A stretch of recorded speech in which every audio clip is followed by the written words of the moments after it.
आपकी सैलरी 18 लाख या उससे ज्यादा है और आप समझना चाहते हैं कि कैसे आप कम से कम टैक्सेस पे करें, तो ये वीडियो आपके लिए है। YouTube पे ऐसे बहुत सारे वीडियोस भी अवेलेबल हैं जहां पर कहा जाएगा कि अगर आपकी सैलरी 25 लाख या 30 लाख है, उस केस में भी आप जीरो टैक्सेस पे कर सकते हैं।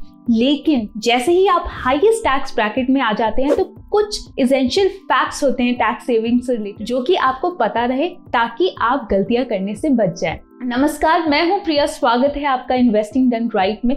मैं हर वीक पर्सनल फाइनेंस पे 2 वीडियोस बनाती हूं, तो अगर आप मेरे चैनल को सब्सक्राइब करते हैं तो आपको मेरे वीडियोस की लेटेस्ट नोटिफिकेशंस आती रहेगी।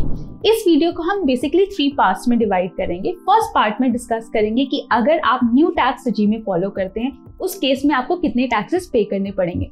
सेकेंड पार्ट में अगर आप ओल्ड टैक्स रेजिम में फॉलो करते हैं तो कैसे एग्जेम्पशंस एंड डिडक्शंस का फायदा उठाकर अपनी टैक्सेबल इनकम को आप कम कर सकते हैं और मिनिमम टैक्सेस पे कर सकते हैं। थर्ड पार्ट में हम एसेंशियल फैक्ट्स के बारे में बात करेंगे जो कि कोई नहीं बताता है, और उससे आपको अवेयरनेस मिलेगी कि टैक्स सेविंग करते टाइम में आपको किन चीजों का ध्यान रखना चाहिए।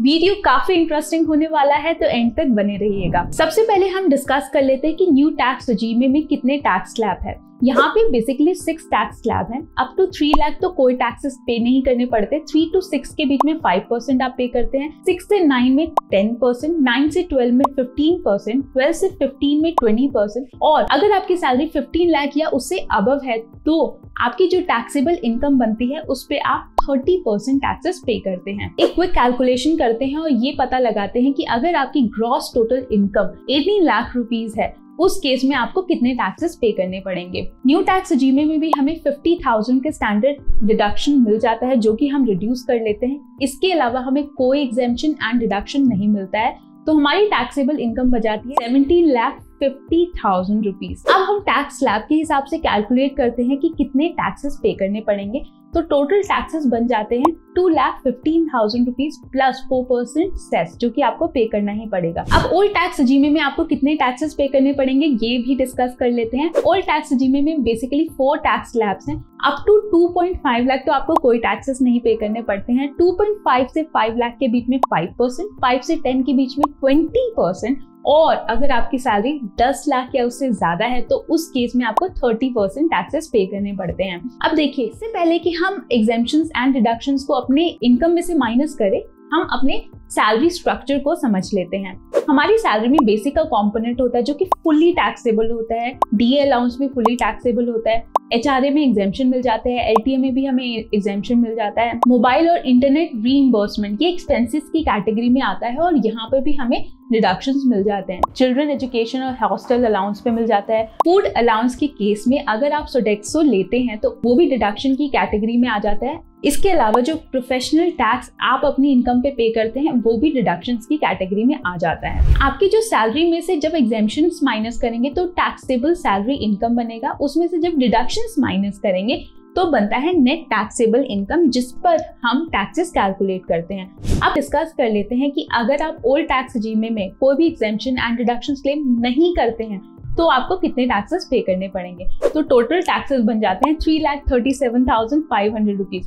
बहुत बड़ा अमाउंट है, इसी वजह से अगर आप एग्जेम्पशन डिडक्शन क्लेम नहीं कर रहे हैं तो भूल के भी ओल्ड टैक्स रेजिम को फॉलो ना करें, अदरवाइज सही तरीके से क्लेम करें। अब हम एक एक करके एक्सपेंसेस, इन्वेस्टमेंट्स को डिडक्ट करेंगे और कैलकुलेट करने का कोशिश करेंगे कि कहाँ पे डिडक्शंस क्लेम कर सकते हैं। सबसे पहले तो स्टैंडर्ड डिडक्शन को हटा देते हैं, उसके बाद एचआरए की बात कर लेते हैं। देखिए, जब आप एचआरए कैलकुलेट करते हैं उसमें फर्स्ट जो पैरामीटर आपको चेक करना है वो देखना है कि आपकी सैलरी में एचआरए का कंपोनेंट होना चाहिए, तभी अगर आप रेंटेड घर में रहते हैं तो उसके रेंट पर आप एग्जेम्पशन क्लेम कर सकते हैं। यहाँ पे 3 कंडीशन होती है जो कि आपको फॉलो करनी होती है। पहली कंडीशन, एक्चुअली एचआरए आपको कितना मिलता है। Second, 50% of basic salary plus DA अगर आप मेट्रो सिटी में रहते हैं, 40% अगर आप नॉन मेट्रो में रहते हैं। थर्ड पैरामीटर होता है एक्चुअल रेंट पे minus 10% of basic plus DA. Let's say आप मुंबई में रहते हैं जो कि मेट्रो सिटी के अंडर में आता है, आपकी मंथली सैलरी 1,50,000 रुपीज है। बेसिक आपको मिलता है 60,000,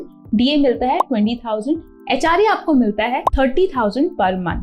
टोटल रेंट पे आप करते हैं 40,000 रुपीज का, तो उस केस में इन तीनों कंडीशन के हिसाब से हम HRA कैलकुलेट करने का कोशिश करते हैं। 50% ऑफ बेसिक एंड DA, क्योंकि आप मेट्रो में रहते हैं तो वो हो जाता है 40,000 रुपीज। HRA आपको मिलता है 30,000 का, actual rent minus 10% of basic and DA हो जाता है 36,000 रुपीज। तीनों में से मिनिमम कौन सा है? 30,000 रुपीज। तो पूरे साल में आप 3,60,000 तक के अमाउंट पर HRA में एग्जेम्पशन क्लेम कर सकते हैं, तो उसको भी हम टैक्सेबल इनकम से रिड्यूस कर देते हैं। अब आ जाते हैं ATC, जो कि मोस्ट फेमस है। ATC में बहुत सारी इन्वेस्टमेंट स्कीम्स हैं जहां पर आप इन्वेस्ट करके 1.5 लाख तक के अमाउंट पर डिडक्शन क्लेम कर सकते हैं। इक्विटी लिंक सेविंग स्कीम्स हो गया, नेशनल पेंशन स्कीम हो गया, यूलिप्स हो गया, PPF हो गया, सुकन्या समृद्धि योजना हो गया। इस तरीके से बहुत सारी इन्वेस्टमेंट स्कीम्स हैं जहां पर आप इन्वेस्ट कीजिए और 1.5 लाख तक के डिडक्शन क्लेम कर लीजिए। ATC के भी अमाउंट को हम अपनी टैक्सेबल इनकम से रिड्यूस कर लेते हैं। अब आते हैं होम लोन। अगर आपने अपना घर खरीदा है, वो भी लोन पर खरीदा है, तो उस केस में जो इंटरेस्ट पे करते हैं उस पे आप अंडर सेक्शन 24 2 लाख तक के अमाउंट पर डिडक्शन क्लेम कर सकते हैं। यहाँ पे कुछ पैरामीटर्स होते हैं जो कि चेक करना होता है, जैसे कि अगर आपकी अपनी हाउस प्रॉपर्टी और आप रेंटेड घर में रह रहे हैं, डिफरेंट सिटीज में रह रहे हैं या सेम सिटी में रह रहे हैं, तो उस केस में क्या आप दोनों क्लेम कर सकते हैं? मतलब क्या आप इंटरेस्ट पे भी डिडक्शन क्लेम कर सकते हैं, HRA में भी एग्जेम्पशन क्लेम कर सकते हैं? इस गुत्थी को हम एंड में सुलझाएंगे। अभी फिलहाल 2 लाख के इंटरेस्ट को हम रिड्यूस कर देते हैं। अब नेक्स्ट हम बात कर लेते हैं ATCCD1 नेशनल पेंशन स्कीम। ये बहुत ही इंटरेस्टिंग स्कीम है क्योंकि ये रिटायरमेंट प्लानिंग के लिए आप करते हैं और यहाँ पर आपको 50,000 के एडिशनल डिडक्शंस मिल जाते हैं। तो अगर आप यहाँ पे इन्वेस्ट करते हैं तो 50,000 के एडिशनल डिडक्शन क्लेम कर सकते हैं। दूसरा आता है ATCCD2। अगर आपका एम्प्लॉयर भी आपके लिए NPS में कंट्रीब्यूट करता है तो उस केस में 10% ऑफ बेसिक एंड DA पर आप डिडक्शन क्लेम कर सकते हैं। हमारे केस में 10% ऑफ बेसिक एंड DA हो जाता है 80,000 रुपीज। अब हम आते हैं मेडिकल इंश्योरेंस के केस में। मेडिकल इंश्योरेंस के केस में अप टू 1 लाख रुपीज तक के अमाउंट पर डिडक्शन क्लेम कर सकते हैं, लेकिन वो कंडीशन 1 लाख तक के अमाउंट पर डिडक्शन क्लेम करना थोड़ा डिफिकल्ट होता है। ये एक चार्ट है जिसमें आपको आइडिया लग जाएगा कि अगर आपकी एज 60 ईयर्स से कम है, आप अपनी फैमिली के लिए हेल्थ इंश्योरेंस ले रहे हैं, तो वहां पर आप 25,000 तक के डिडक्शन क्लेम कर सकते हैं। आप अपने पेरेंट्स के लिए इंश्योरेंस ले रहे हैं, वो 60 ईयर्स से कम है, उस केस में भी उनके लिए भी आप 25,000 के एडिशनल डिडक्शन क्लेम कर सकते हैं। अगर उनकी एज 60 ईयर्स से अबव है, उस केस में 50,000 तक की लिमिट मिल जाती है। लेट्स से आपने अपनी फैमिली के लिए इंश्योरेंस लिया 25,000 रुपीज का, अपने पेरेंट्स के लिए लिया जो कि 60 ईयर्स से अबव है, तो वो 50,000 रुपीज हो गए, और हेल्थ चेकअप के केस में भी 5,000 के अमाउंट पे एडिशनल डिडक्शंस मिल जाते हैं। टोटल अमाउंट हो जाता है 80,000 रुपीज का, उसको भी रिड्यूस कर देते हैं। अब आते हैं हम next, interest on education loan. आपने अपने लिए या अपने बच्चों के हायर एजुकेशन के लिए एजुकेशन लोन लिया है, उसमें जो इंटरेस्ट पे करते हैं वो सेक्शन 80E की कैटेगरी में आ जाते हैं, और जितना भी आप इंटरेस्ट पे करते हैं उस पे आप डिडक्शन क्लेम कर सकते हैं। लेट्स से आपने लोन ले रखा है और वहां पर आप इंटरेस्ट पे कर रहे हैं, कितने का इंटरेस्ट पे कर रहे हैं? 1,50,000 रुपीज का, तो उसको भी हम रिड्यूस कर देते हैं। सबसे इंटरेस्टिंग बात है इस सेक्शन की, आप कंटिन्यूसली 8 इयर्स तक डिडक्शन क्लेम कर सकते हैं अगर आप वो एजुकेशन लोन पे कर रहे हैं, और यहाँ पे कोई भी लिमिट नहीं होती है। अब लीव ट्रैवल अलाउंस के बारे में बात कर लेते हैं। अगर आपकी सैलरी में LTA का कंपोनेंट है और आप ब्लॉक ऑफ 4 इयर्स में 2 बार ट्रैवल करते हैं, तो टू एंड फ्रो के किराए पे आपको डिडक्शंस मिल जाएंगे।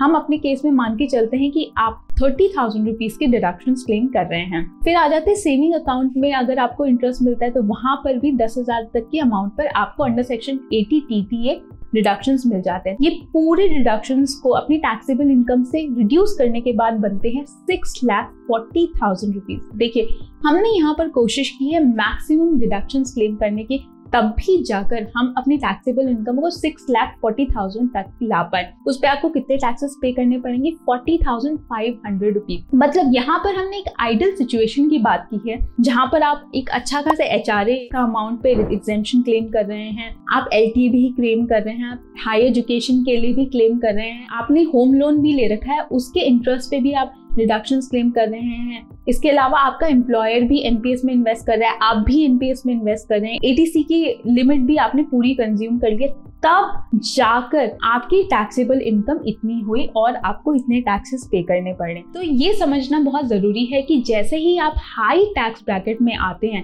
वहां पर जीरो टैक्सेस पे करना इट्स वेरी चैलेंजिंग। इसके अलावा अब हम कुछ फैक्ट्स की बात कर लेते हैं जो कि आपको पता होना चाहिए अगर आप हाईएस्ट टैक्स ब्रैकेट में आते हैं और अपनी टैक्सेबल इनकम को कम से कम करना चाहते हैं और सही से टैक्सेस पे करना चाहते हैं। सबसे पहले तो अगर आपकी कंपनी आपसे ये कहती है कि आप अपने सैलरी स्ट्रक्चर को खुद से डिजाइन कर सकते हैं, तो उस केस में आपको किन बातों का ध्यान रखना है। सबसे पहला, कोशिश कीजिए कि आपका बेसिक पे ऑन द हायर साइड हो। 50% तक आप बेसिक पे रख सकते हैं, क्योंकि जब आप HRA कैलकुलेट करते हैं तो बेसिक पे एक वन ऑफ द कंपोनेंट होता है जिसके हिसाब से आप डिडक्शंस क्लेम करते हैं। इनफैक्ट NPS के केस में भी आप 10% of basic and DA under section 80 CCD2 में कैलकुलेट करते हैं। अगर आपका बेसिक पे अच्छा खासा रहेगा तो वहां पर आपको डिडक्शंस क्लेम करने की बेटर अपॉर्चुनिटी मिल जाती है।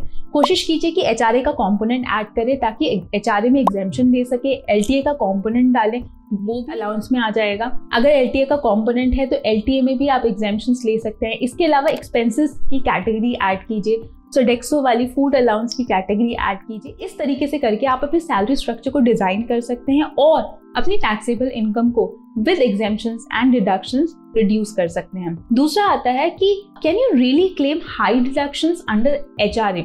देखिए, HRA बहुत ही इंटरेस्टिंग कंपोनेंट है। ये डिपेंड करता है आपके बेसिक पे पर, आप कितना रेंट पे कर रहे हैं और आपका HRA कंपोनेंट कितना है। इन तीनों पैरामीटर्स पे ये कैलकुलेट हो सकता है। कुछ कंपनीज में हो सकता है कि उनका HRA का कंपोनेंट हाई है, बेसिक पे हाई है, तो आपको मौका मिल जाएगा हायर एग्जेम्पशंस क्लेम करने का। लेकिन अगर तीनों पैरामीटर्स में कोई भी कम है तो यहाँ पर आप इतने हाई अमाउंट पे एग्जेम्पशन क्लेम नहीं कर पाएंगे। थर्ड है, when should you choose a new tax regime. देखिए, अगर आप अपनी टैक्स प्लानिंग को सिंपल रखना चाहते हैं और इन्वेस्टमेंट इस रीजन से करना चाहते हैं ताकि आपके गोल्स मीट हो, ना कि टैक्सेस कम हो, उस केस में आप न्यू टैक्स रेजिम में फॉलो कर सकते हैं। यहाँ पे एक पॉइंट समझना जरूरी है कि जैसे ही आप हायर टैक्स ब्रैकेट में जाते हैं वहां पर अगर आप सही से एग्जेम्पशंस एंड डिडक्शंस क्लेम करेंगे तो अपनी टैक्सेबल इनकम को रिड्यूस कर सकते हैं अंदर ओल्ड टैक्स रेजिम में। लेकिन आप अगर नहीं करना चाहते हैं तो आप न्यू टैक्स रेजिम में फॉलो कर सकते हैं। अब फोर्थ क्वेश्चन है, can you claim high LTA। देखिए, अगर आपकी सैलरी में कंपोनेंट है 30,000 रुपए का और आप घूमने गए हैं और वहां पे आपके खर्चे हो गए 40,000 रुपए के in case of tickets from to and fro destination, उस केस में आप 40,000 के पूरे अमाउंट पे LTA क्लेम नहीं कर सकते। जितना आपकी सैलरी में कंपोनेंट है उतने पर ही आप एग्जेम्पशंस क्लेम कर सकते हैं। तो इस केस में आप 30,000 तक के अमाउंट पर ही एग्जेम्पशंस क्लेम कर सकते हैं। तो ये भी जानना बहुत जरूरी है। फिफ्थ क्वेरी आती है कि मैंने अपना भी घर खरीदा हुआ है होम लोन पे और मैं रेंटेड घर में रहता हूँ, तो उसमें भी 3 सिनेरियोस होते हैं। पहला सिनेरियो होता है कि आप डिफरेंट सिटीज में रहते हैं तो आप आराम से दोनों कर सकते हैं, लेकिन यहाँ पर भी एक क्लॉज है। देखिए, आपने होम लोन लिया है, वहां पे इंटरेस्ट पे कर रहे हैं, वो तो लॉस है, लेकिन आपका जो अपना घर है उसको अगर आपने किराए पे चढ़ा रखा है और वहां से आपको रेंटल इनकम आ रही है तो वो आपकी टैक्सेबल इनकम में ऐड हो जाता है, तो उस पे आप टैक्सेस पे करते हैं।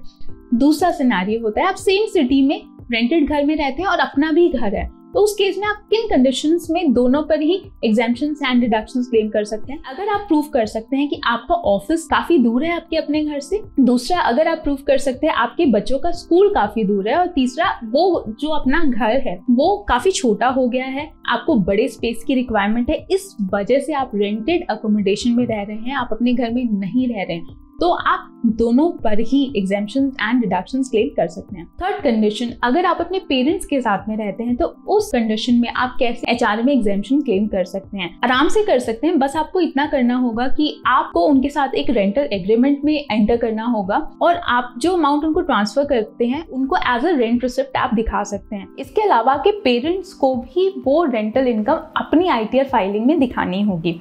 अगर मान लीजिए आपकी मदर नॉन वर्किंग है तो उनके अकाउंट में अगर ट्रांसफर करते हैं, आपको पता ही होगा कि सरकार अंडर सैलरी 5 लाख रुपीस पे पूरा रिबेट दे देती है, तो उनको कोई टैक्सेस पे नहीं करने पड़ेंगे। तो इस तरीके से करके आप HRA में एग्जेम्पशन क्लेम कर सकते हैं, उस अमाउंट पे कोई भी टैक्स देने से बच सकते हैं। ये थे कुछ एसेंशियल फैक्ट्स। अगर आप टैक्स प्लानिंग कर रहे हैं, हाईएस्ट टैक्स ब्रैकेट में आते हैं और कम से कम टैक्सेस पे करना चाहते हैं और सही तरीके से टैक्सेस पे करना चाहते हैं, तो आपको इन सब के बारे में पता होना चाहिए।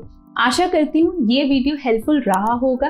अगर आपके कोई भी सुझाव हो तो वो आप कमेंट बॉक्स में डालकर मुझे बता सकते हैं। मैं मिलती हूँ आपको अपने नेक्स्ट वीडियो में। अगर आपने मेरे चैनल को सब्सक्राइब नहीं किया है तो प्लीज़ सब्सक्राइब कर ले, क्योंकि मैं पर्सनल फाइनेंस पे एवरी वीक 2 वीडियोस बनाती हूँ।